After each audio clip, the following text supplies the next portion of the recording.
Υπάρχουν οι άνθρωποι οι οποίοι έχουν μεγάλες απαιτήσεις από τον εαυτό τους και υπάρχει και η ομάδα των ανθρώπων, η πιο αδύναμη, η οποία έχει απαιτήσεις από τους άλλους. Όπως πολλοί εδώ μέσα γνωρίζετε, εγώ είμαι χειρουργός, ασχολούμαι με τον καρκίνο του μαστού σχεδόν 35 χρόνια και μέσα από αυτή την πορεία άρχισα να βλέπω από νωρίς ότι υπάρχουν γυναίκες οι οποίες έχουν το πρόβλημα αλλά δεν έχουν τη δυνατότητα να το αντιμετωπίσουν γρήγορα. Και ο λόγος που δεν έχουν αυτή τη δυνατότητα είναι ότι είναι φτωχές. Δεν έχουν χρήματα. Είναι ανασφάλιστες και χωρίς χρήματα. Γιατί μπορεί να είναι ανασφάλιστες αλλά να έχουν χρήματα. Από νωρίς λοιπόν, όταν αντιλαμβανόμουν ότι κάποια τέτοια γυναίκα την είχα μπροστά μου, έδιωχνα το γραφείο μου ευγενικά όποιο συνεργάτη είχα δίπλα μου και της έλεγα να μου πει το πρόβλημά της. Όταν λοιπόν μου έδινε να καταλάβω η γυναίκα αυτή ότι είχε τέτοιου είδους πρόβλημα, της έλεγα να μην ανησυχεί, να μην μπει σε κανένα τίποτα και θα την περιθάλψουμε. Και έτσι ξεκίνησα πολλά χρόνια πριν. Είχα την τύχη να μεγαλώσω σε μια οικογένεια η οποία ήταν οικογένεια, ήταν ενωμένη. Είχα έναν πατέρα ο οποίος έδινε πάντοτε δεύτερες ευκαιρίες και πάρα πολύ δίκαιος. Η μητέρα μου, θυμάμαι μικρός, όταν μαγείρευε, έβαζε ένα τσουκάλι στην άκρη και έλεγε αυτό είναι για την κυρία Βασιλική, για την κυρία Μαρία. Και εγώ μικρός δεν μπορούσα να καταλάβω τι σήμαινε αυτό. Κάποια στιγμή λοιπόν μου το εξήγησε. Άρχισα να καταλαβαίνω. Ήταν οι οδηγίες που πήραμε από παιδιά, από το σπίτι μας, να προσφέρουμε. Όποτε μπορούμε και όποτε το αντιλαμβανόμαστε. Να μην κάνουμε τα στραβά μάτια, να μην σφυράμε αδιάφορα. Είναι αλήθεια ότι από μικρός δεν ήθελα να γίνω χειρουργός, δεν είχε περάσει καν από το μυαλό μου αυτή η ιδέα. Ήθελα να πάω στο εμπορικό ναυτικό. Με εγωίτευε η θάλασσα, με εγωίτευαν τα καράβια και ήθελα να γίνω μηχανικός στα πλοία.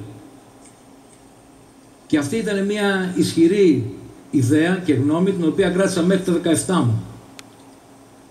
Κάποια στιγμή, τελείως τυχαία, γυρνώντας μια μέρα από το σχολείο, μου λέει η μητέρα μου, ξέρεις, πάμε σε αυτή την κλινική γιατί η θεία σου δεν είναι καλά και μπορεί και να πεθάνει, τη χειρουργήσανε επειγόντως. Εν πάση περιπτώσει πήγαμε εκεί, είδα τη θεία μου την οποία έβγαλαν από το χειρουργείο σε κακό χάλι, η οποία σώθηκε βέβαια και σκέφτηκα ότι εκεί θα έπρεπε να γίνω χειρουργός. Και έτσι έγινα χειρουργός. Δηλαδή, πάντοτε μία ενασχόληση με τα χέρια.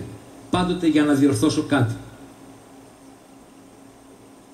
Σιγά σιγά η ιδέα του να βοηθήσουμε αυτές τις γυναίκες, γιατί όπως έχει πει και ο Καζαντζάκης, ο περίφημος Καζαντζάκης, οι ιδέες δεν υπάρχουν. Τις ιδέες τις κουβαλάνε οι άνθρωποι στο μυαλό τους.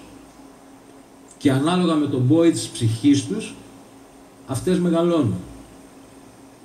Έτσι λοιπόν, είχε μπει αυτή η ιδέα να βοηθήσουμε αυτές τις γυναίκες. Το 2010 δημιουργήσαμε με τους συνεργάτες μου, κάποιοι από αυτούς είναι εδώ μέσα σήμερα, την επιστημονική μαστολογική εταιρεία Ίαση Στήριξη. Αυτή είχε σαν σκοπό να χειρουργούμε γυναίκες άπορες, ανασφάλιστες και όχι μόνο να τις χειρουργούμε, αλλά να τους παρέχουμε πλήρη θεραπεία. Ό,τι χρειάζονταν. Χημειοθεραπείες, ακτινοθεραπείες, νοσηλεία, ψυχολογική υποστήριξη. Σιγά σιγά αυτή η μικρή ομάδα έγινε πιο μεγάλη, πιο μεγάλη και σιγά σιγά γιγαντώνεται. Γιατί η προσφορά του Έλληνα είναι πάρα πολύ μεγάλη. Η προσφορά των εθελοντών, των εθελοντριών, η προσφορά των χορηγών, η προσφορά των γιατρών. Εμείς έχουμε χειρουργήσει μέχρι σήμερα 120 γυναίκες περίπου με καρκίνο του μαστού. Έχουμε εξετάσει πάνω από 5.000 γυναίκες σε όλη την Ελλάδα, γιατί γυρνάμε όλη την Ελλάδα και πάμε σε μέρη απόμακρα όπου η γυναίκα δεν γνωρίζει καν τι είναι η μαστογραφία.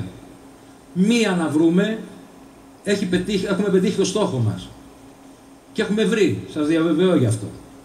Έχουμε ξεκινήσει από την ακριτική νησιώτικη Ελλάδα και έχουμε πάει στην ακριτική χερσαία Ελλάδα. Φτάσαμε μέχρι τα απομακοχώρια.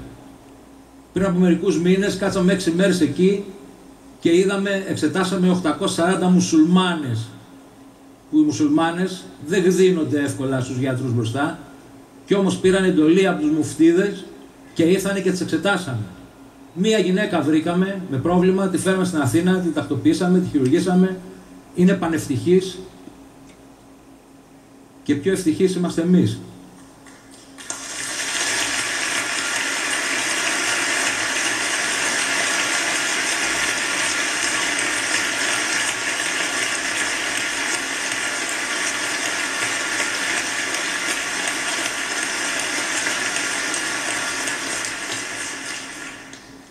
Όμως δεν βοηθάμε μόνο τις γυναίκες, εκπαιδεύουμε γιατρούς, εκπαιδεύουμε το νέο αίμα, εκπαιδεύουμε τα παιδιά τα οποία δεν έχουν οικονομική δυνατότητα να παρακολουθήσουν ένα ειδικό συνέδριο που μπορεί να έχει εγγραφεί 600 ευρώ. Αυτή την εγγραφή την πληρώνει αυτή η εταιρεία. Και έτσι τα παιδιά εκπαιδεύονται και η γνώση μεταλαπαδεύεται. Διότι μεθαύριο, το 2030, που λέμε πώς θα είναι αυτή η χώρα το 2030, πρέπει να υπάρχουν ικανοί άνθρωποι και επιστήμονες, αλλά και στην ψυχή λιοντάρια.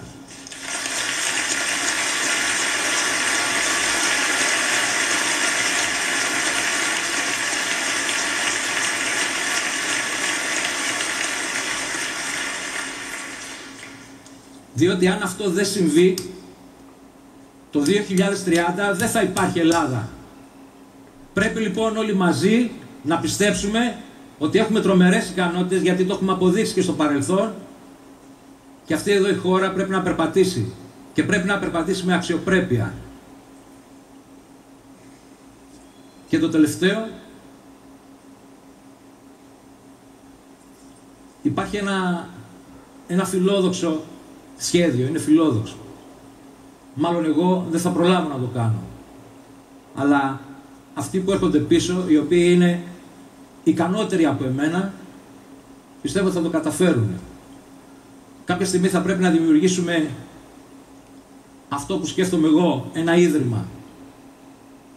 Αυτή τη στέγη για αυτές τις γυναίκες, οι οποίες μπορεί να είναι από την άλλη άκρη της Ελλάδας, έρχονται εδώ, δεν έχουν που να μείνουν. Ευτυχώς έχουμε μέλη μας τα οποία έχουν ξενοδοχεία και τις φιλοξενούν δωρεάν.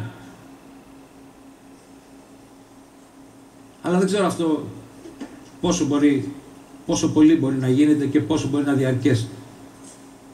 Είμαστε όμως σε μια καλή πορεία και καλή κατεύθυνση.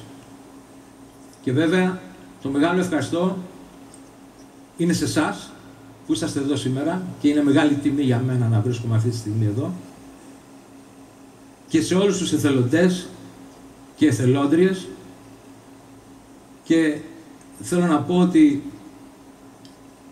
το εμείς, που θα πει, πάλι το λέω, επιστημονική μαστολογική εταιρεία ή ασυστήριξη, το εμείς είσαστε εσείς. Ευχαριστώ πάρα πολύ.